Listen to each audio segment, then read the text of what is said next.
السلام علیکم پیارے بچوں، کیا حال ہیں آپ سب کے؟ میں امید کرتی ہوں کہ آپ سب ٹھیک ہوں گے۔ میں بھی الحمدللہ بالکل ٹھیک ہوں۔ تو بچوں، آج کا ہمارا موضوع ہے شیر اور خرگوش۔ تو بچوں، ایک گھنے جنگل میں ایک شیر رہا کرتا تھا۔ وہ تمام جنگل کا تو بادشاہ تھا، لیکن وہ بادشاہ جیسے پیش ہی نہیں آتا تھا۔ دیکھیں بچوں، بادشاہ کا تو کام ہوتا ہے کہ وہ اپنے جو ملازم ہوتے ہیں یا جنگل میں رہنے والے جانور ہیں انہیں کوئی حکم دے، ان سے اپنی خدمتیں کروائے، مگر وہ بادشاہ اس طرح کا نہیں تھا۔ وہ ہر دن بے رحمی سے جنگل کے جانوروں کو کھا جایا کرتا تھا۔ شیر کے خوف سے جنگل کے جانور چھپ جایا کرتے تھے اور خود اپنی بھوک اور پیاس مار کر سخت مشکلات سے دوچار ہونے لگے تھے۔ پھر بچوں، کچھ دن بعد جنگل کے تمام جانور ایک مقام پر جمع ہو گئے اور شیر کے بارے میں مشورہ کرنے لگے۔ سب نے اپنی اپنی بات رکھی۔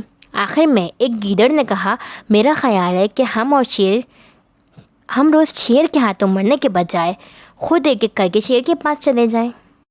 اس طرح روزانہ شیر کسی ایک کو کھا لے گا اور ہم سب اپنی اپنی باری پر چلے جائیں گے اور بنا خوف کے سکون سے زندگی تو گزار سکیں گے۔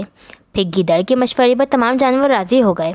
تو ایک بندر نے کہا، ٹھیک ہے، تمہاری بات بالکل درست ہے کہ موت کے خوف سے جینے کے بجائے اپنی باری کے آنے تک ہم سکون سے زندگی تو گزار سکتے ہیں۔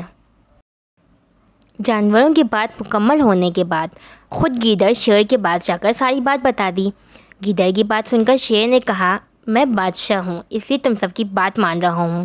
شیر کی بات سن کر گیدڑ نے ہاں میں سر ہلایا اور وہاں سے چلا گیا۔ اس دن کے بعد سے ایک ایک جانور اپنی باری سے بلا ناغہ شیر کے پاس جانے لگا اور شیر سکون سے اپنے پاس آنے والے جانوروں کو مار کر اپنی بھوک مٹانے لگا۔ یہ معاملہ اسی طرح چل رہا تھا کہ ایک دن شیر کے پاس جانے کی باری خرگوش کی آ گئی۔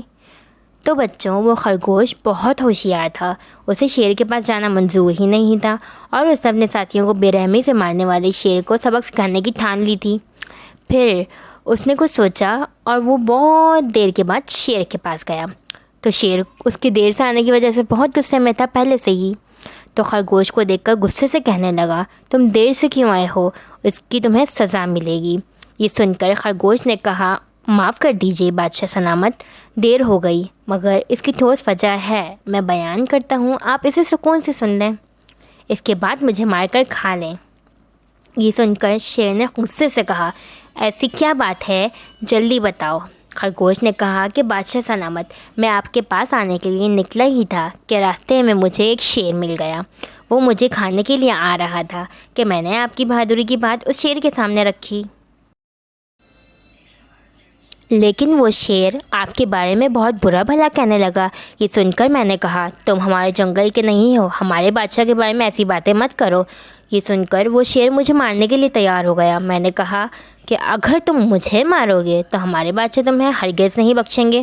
تب اس شیر نے کہا، تمہارا بادشاہ میرا کیا بگاڑ لے گا؟ میں نے کئی ہاتھیوں کو اپنے پنجے سے مار گرایا، تمہارا بادشاہ ہو یا کوئی اور ہو، میرے ہاتھوں بچ نہیں سکتا اور نہ میرے سامنے کوئی ٹک سکتا ہے۔ میں نے اس شیر سے کہا کہ تم ہمارے بادشاہ سے آ کر بات کرو۔ تب اس نے فخر سے کہا، میں کیوں آؤں تمہارے بادشاہ کے پاس؟ اگر تمہارے بادشاہ میں اتنا ہی دم ہے تو اسے یہاں لے کر آؤ، اسی لیے آنے میں مجھے تاخیر ہو گئی۔ یہ سن کر شیر غصے سے کہنے لگا کہ چلو ابھی اسے ختم کرتے ہیں۔ یہ سن کر خرگوش شیر کو ایک کنویں کے پاس لے گیا۔ وہاں پہنچ کر خرگوش نے کہا کہ بادشاہ، اس کے اندر دیکھیے، وہ شیر آپ کا بے صبری سے انتظار کر رہا ہے۔ اب بچوں، وہ جو شیر تھا وہ بڑا بیوقوف تھا۔ اس نے کیا کیا، اب دیکھیں، اس سے خرگوش نے کہا، آپ اسے اچھا سبق سکھائیے گا، اور وہ شیر اتنا غصے میں تھا کہ اس نے بیوقوفی کر دی۔ شیر نے فوراً غصے سے کنویں میں دیکھا اور دھاڑنے لگا۔ تب دوسری جانب سے بھی دوسرا شیر نظر آنے لگا۔ اب جو دوسری جانب جو شیر تھا وہ تو اس کا سایہ تھا۔ تو بچوں، اس کی بیوقوفی دیکھیں کہ جو دوسرا شیر نظر آ رہا تھا تو اس کو دیکھ کر اسے اور غصہ آیا۔ تو خرگوش نے کہا، دیکھیے اسے کتنا فخر ہے، آپ کو کیسے نیچے دکھا رہا ہے۔ خرگوش شیر کو غصہ دلانے لگا۔ شیر نے بنا کچھ سوچے سمجھے کنویں میں چھلانگیں لگا دی۔ کنویں میں کوئی نہیں تھا۔ شیر پانی میں ہاتھ پاؤں مارنے لگا، وہ کنویں سے نکل نہیں سکا اور وہیں دم توڑ گیا۔ اب دیکھیں، اپنی بیوقوفی کی وجہ سے وہ شیر اپنی جان گنوا بیٹھا۔ تو خرگوش نے اپنی عقل مندی سے نہ صرف خود کو بلکہ تمام ساتھی جانوروں کو بھی شیر سے نجات دلا دی۔ تو بچوں، اس کہانی سے ہمیں یہ سبق ملتا ہے کہ ہمیں ہمیشہ عقل مندی سے کام لینا چاہیے، اس طرح کی بیوقوفی نہیں کرنی چاہیے۔